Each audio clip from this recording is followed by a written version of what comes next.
যুক্তরাষ্ট্রের সঙ্গে ইরানের যুদ্ধবিরতি ভেঙে পড়লে এবার ইরানের জ্বালানি অবকাঠামোতে হামলা করতে পারে ইসরায়েল।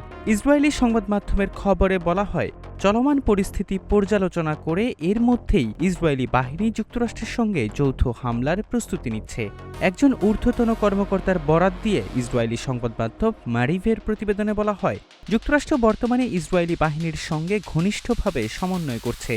যদি যুদ্ধ আবারও শুরু হয় তবে তাদের প্রথম লক্ষ্যবস্তু হবে ইরানের গুরুত্বপূর্ণ জ্বালানি অবকাঠামোগুলো। ইসরায়েলি সংবাদ মাধ্যমগুলো বলছে, ইউরেনিয়াম সমৃদ্ধকরণের অধিকারের বিষয়ে ইরান তার পূর্বের অবস্থানে অটল রয়েছে। জীবন অবাক না করলে কে করবে? 28% মিল্ক ফ্যাটের অবাক করার সাথে ফ্রেশ মিল্ক পাউডার। জীবন অবাক করুক প্রতিদিন। এমন পরিস্থিতিতে ওয়াশিংটন ও তেহরানের মধ্যকার আলোচনায় মধ্যস্থতাকারীদের মধ্যে কোনো ইতিবাচক আশা নেই।